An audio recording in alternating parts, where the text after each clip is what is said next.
नमस्कार दोस्तों। आज इस वीडियो में हम पढ़ेंगे धर्म के प्रचार के लिए चलाए गए आंदोलन के बारे में। तो मुख्यतः उसको भक्ति आंदोलन और सूफी आंदोलन कहा जाता है। भक्ति आंदोलन जो हिंदू संतों के द्वारा चलाया गया उन्हें भक्ति आंदोलन कहा गया, और सूफी आंदोलन जो मुस्लिमों के द्वारा चलाया गया उन्हें सूफी आंदोलन कहा गया। चूँकि बात ये थी कि उत्तर भारत में सल्तनत काल का ज़्यादा विस्तार हुआ और दक्षिण भारत में विजयनगर साम्राज्य और बहमनी साम्राज्य के विस्तार होने के कारण कुछ कुरीतियाँ जो है भारत में प्रवेश कर गई, और उन्हीं को ख़त्म करने के लिए सूफी आंदोलन और भक्ति आंदोलन चलाए गए कई संतों द्वारा। एक तरह से समाज सुधार आंदोलन थे। तो सबसे बड़ी बात कि धर्म क्या है। धर्म मतलब कि जिसे धारण किया जा सके उसे हम कहते हैं धर्म। जो धारण किया जा सके उसे हम कहते हैं धर्म। तो वही है, धर्म को चलाने के लिए, उसको एक तरह से प्योरीफाई करने के लिए, जो जो कमियां हैं उसको दूर करने के लिए आंदोलन चलाए गए। उनका धर्म के विकास के लिए एक तरह से कह सकते हैं चलाए गए आंदोलन। क्योंकि हिंदू धर्म का मुख्य उद्देश्य क्या है कि मोक्ष की प्राप्ति। और मोक्ष की प्राप्ति कैसे होती है? देखिए, हिंदू धर्म का उद्देश्य है मोक्ष प्राप्ति। मोक्ष प्राप्ति 3 तरह से हो सकती है, कर्म से, ज्ञान से और भक्ति से।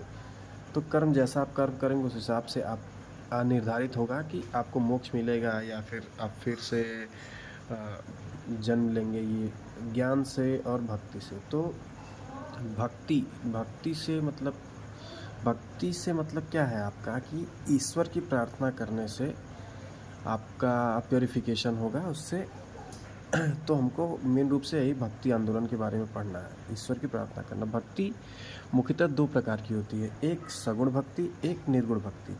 तो इसके नाम से ही आप समझ सकते हैं सगुण भक्ति क्या होती है, निर्गुण भक्ति क्या होती है। सगुण भक्ति वही होती है जो एक किसी का इमेज बना के पूजा किया जाए, किसी को आइडियल मान के पूजा किया जाए। और निर्गुण भक्ति वो होती है जो मतलब कि नेचर, एक तरह से निर्गुण मतलब कि बिना इमेज के, बिना किसी के आइडियल के, बिना मूर्ति के भक्ति करना, वो होती है निर्गुण भक्ति।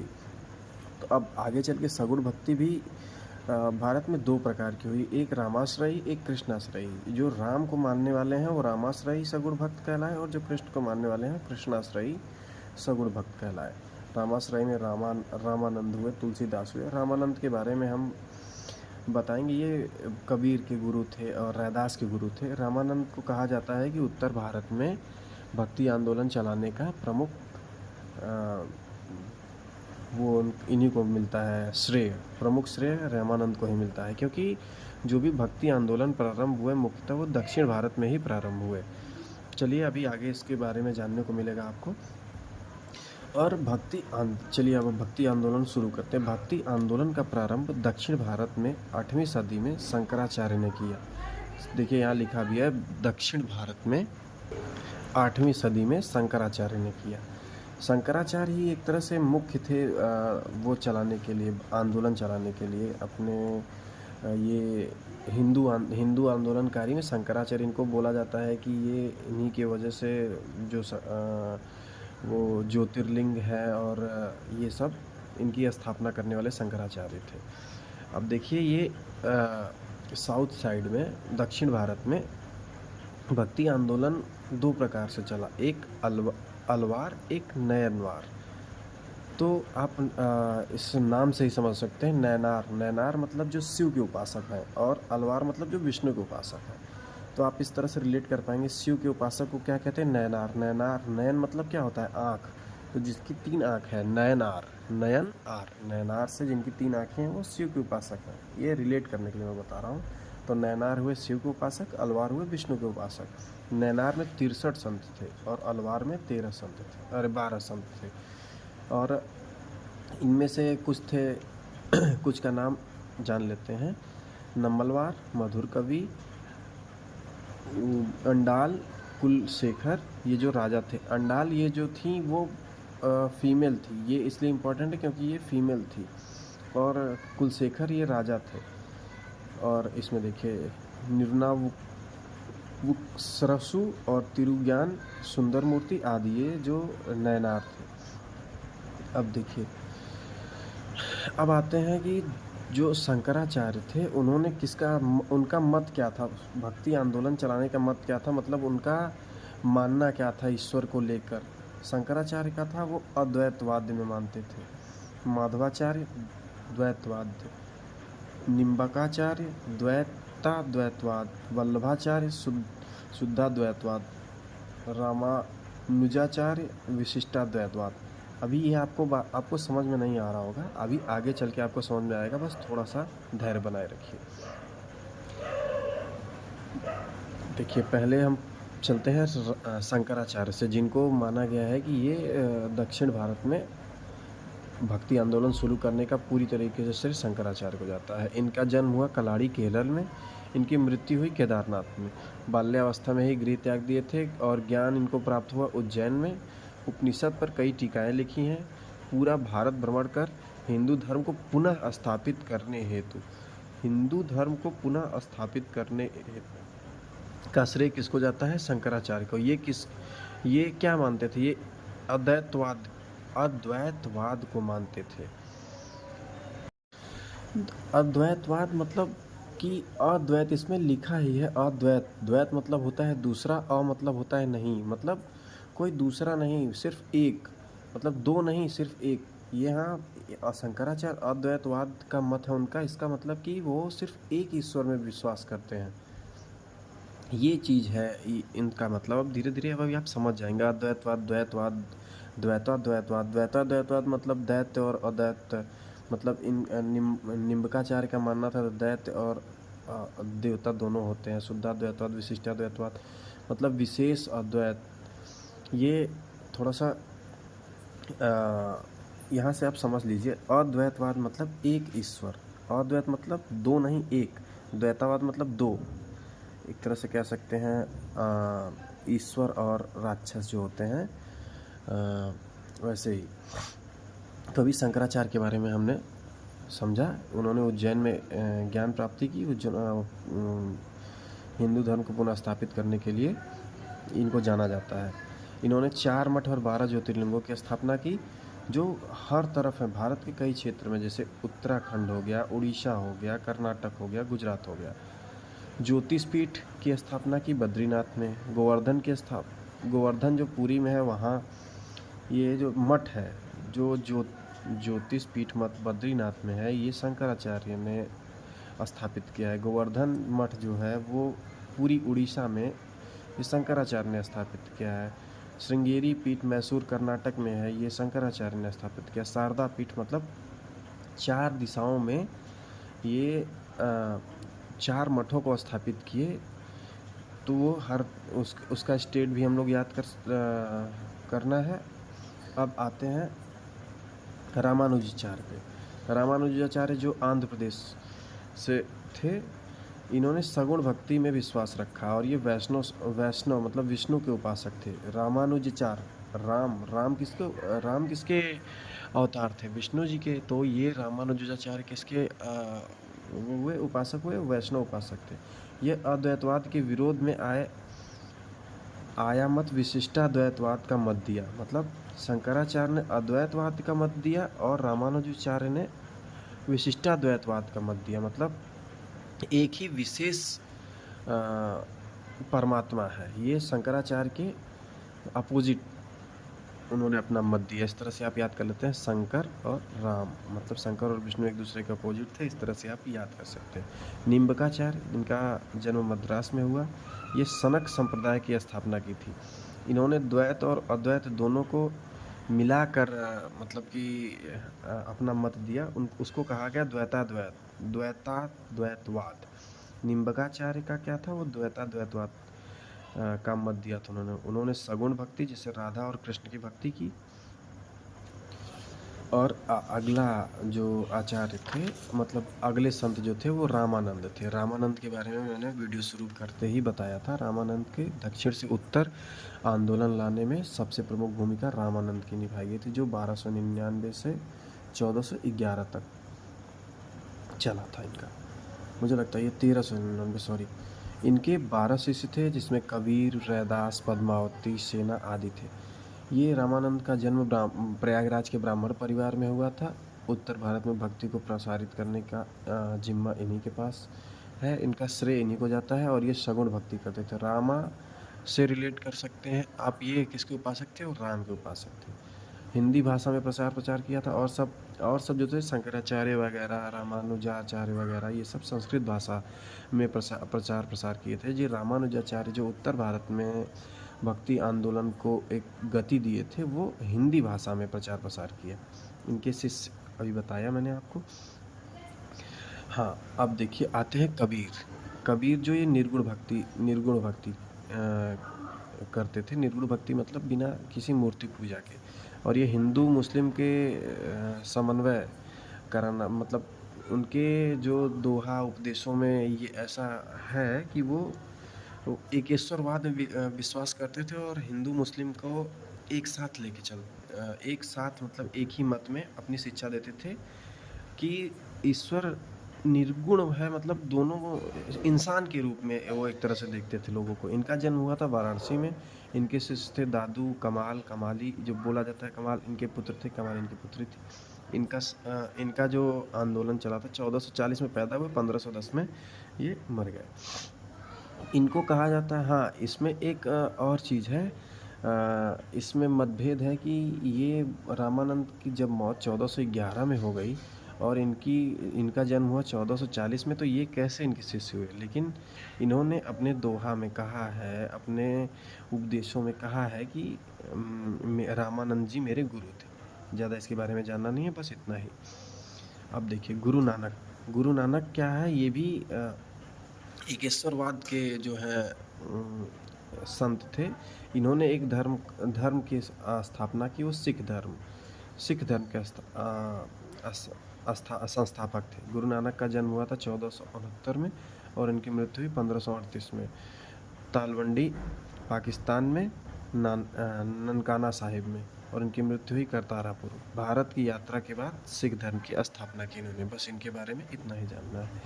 अब आते हैं चैतन्य महाप्रभु ये क्या थे कि कृष्ण के कीर्तन के माध्यम से अपना ये भक्ति आंदोलन को आगे बढ़ाए और ये कृष्ण भक्ति करते थे। चैतन्य महाप्रभु किसकी भक्ति करते थे? कृष्ण भक्ति करते थे।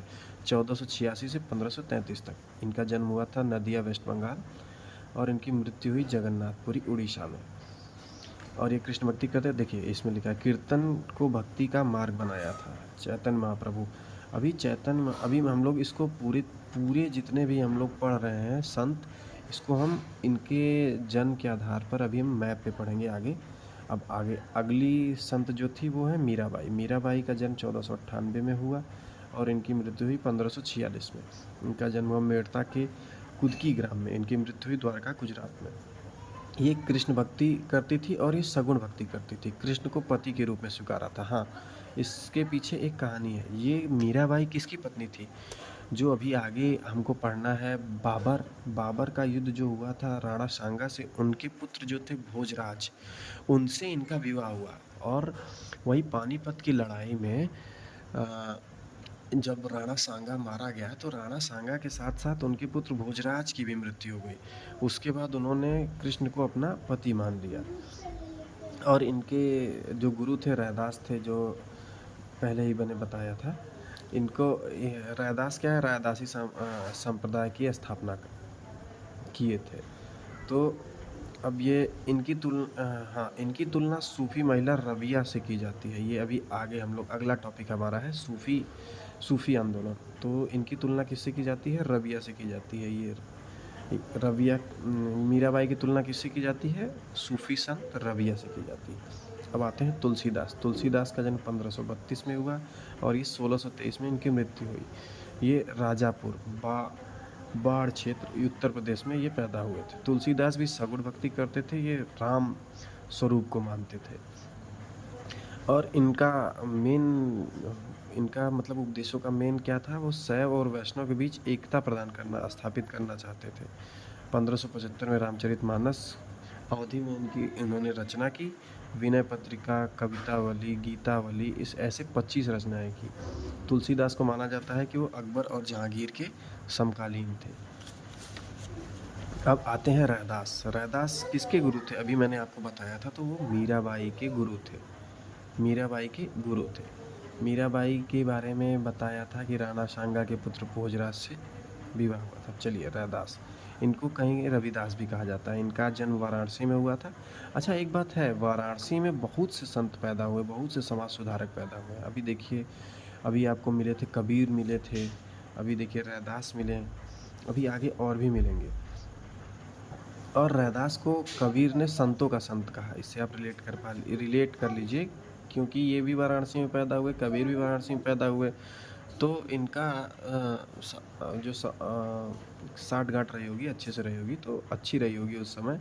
तो कबीर ने किसको संतों का संत कहा? वो रैदास यानी रविदास को कहा। इनमें से 12 शिष्यों में एक मीराबाई थी, जो मैंने पहले बता दिया है। इन्होंने ही कहा था, जब मन चंगा तो कठौती में गंगा। तो मतलब अगर आपका मन साफ है तो आपको कहीं जाने की ज़रूरत नहीं है।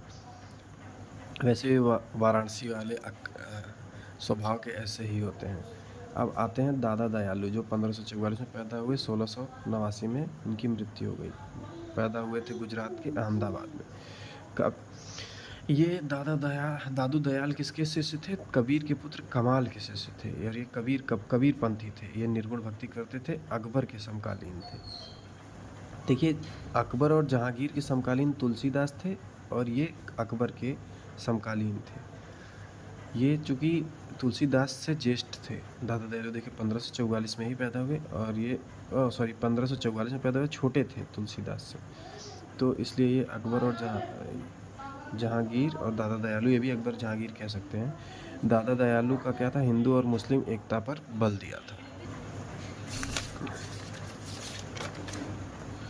अब आते हैं सूरदास। सूरदास का जन्म हुआ 1478 में, इनकी मृत्यु हुई 1583 में। सूरदास आगरा से थे, और ये भी कृष्ण भक्ति करते थे, सगुण भक्ति। सूरदास की रचनाएं हैं सूर सागर, सूरसावली, साहित्य लहरी, इनकी रचनाएं हैं। इनके गुरु वल्लभाचार्य, जो शुद्धाद्वैतवाद जिनका मत था। वल्लभाचार्य के बारे में मैंने आपको बताया था ना अभी, वल्लभाचार्य। तो इनके गुरु कौन थे? ये वल्लभाचार्य थे। अब आते हैं शंकरदेव। शंकरदेव 1449 से 1568 तक। असम को कामरूप के नाम से भी जाना जाता था। यहाँ शंकरदेव ये असम के चैतन्य के रूप में प्रसिद्ध थे। चैतन्य महाप्रभु के विशेष क्या था? ये कीर्तन करते थे। कीर्तन किसका करते थे? कृष्ण को मानते थे, और ये कीर्तन से धर्म का प्रचार प्रसार करते थे। और चैतन्य महाप्रभु की विशेषता इनको दी गई है शंकरदेव को। और ये मूर्ति पूजा और जाति व्यवस्था का विरोध किए थे। ये शंकरदेव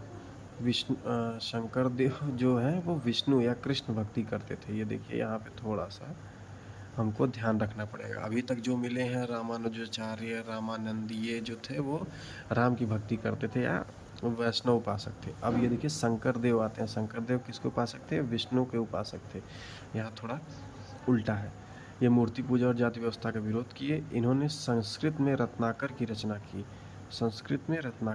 की। इनके बाद उनके शिष्य माधव देव ने असम में कृष्ण भक्ति को प्रसारित किया। अभी मैंने बोला था ना, सब कुछ मैप पे मैंने वो कर दिया है। तो देखिए, सबसे ज़्यादा संत जो थे समाज सुधारक, वो यहाँ उत्तर प्रदेश में हुए और महाराष्ट्र में हुए। तो सबसे पहले हम इनको जानेंगे। उत्तर प्रदेश से कौन कौन थे? कबीर वाराणसी से, रैदास, रामानंद, तुलसीदास, वल्लभाचार्य जो शुद्धाद्वैतवाद का मत इनका था, सूरदास, ये रामानंद 2 बार लिख दिया गया है। पंजाब के कौन थे? गुरु नानक थे। राजस्थान के कौन थे? दादू दयाल थे। गुजरात के मीराबाई थी। अब महाराष्ट्र में ज्ञानदेव, नामदेव, एकनाथ, तुकाराम, रामदास। ये तुकाराम और रामदास जो हैं, ये शिवाजी के समकालीन थे। इनके बारे में हम लोग जान लेते हैं थोड़ा। महाराष्ट्र में जो धर्म ये आंदोलन हुआ, भक्ति आंदोलन, ये 2 प्रकार से हुआ। एक धरकारी संप्रदाय, एक वारकारी संप्रदाय। धरकारी मतलब जो राम की पूजा करते थे, वारकारी मतलब जो कृष्ण की पूजा करते थे। इसको अगर आप लोग याद करना चाहें तो ये जो वार इंग्लिश का शब्द है ना, वार जो कुरुक्षेत्र में हुआ था, कुरुक्षेत्र में हुआ था पांडवों और कौरवों के बीच, वो तो पांडवों की तरफ से कृष्ण ने सारथी का काम किया था अर्जुन की।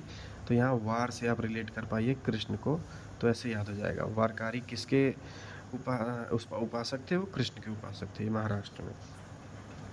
और विठोवा का कृष्ण, जिसे डायरेक्ट वो कृष्ण का नहीं, जो विठोवा एक अवतार था, वो विष्णु भगवान या कृष्ण का, उनको मानते थे। और ये धरकरी जो संप्रदाय था वो राम की पूजा करता था। एकनाथ और रामदास, ये धरकरी, एकनाथ और रामदास ये धरकरी संप्रदाय के थे। एकनाथ को कहा जाता है कि ये महाराष्ट्र के तुलसीदास थे। एकनाथ को क्या कहा जाता है? महाराष्ट्र के तुलसीदास से इनकी तुलना की गई है। अब देखिए, यही था इतना में, और कुछ नहीं ज़्यादा है।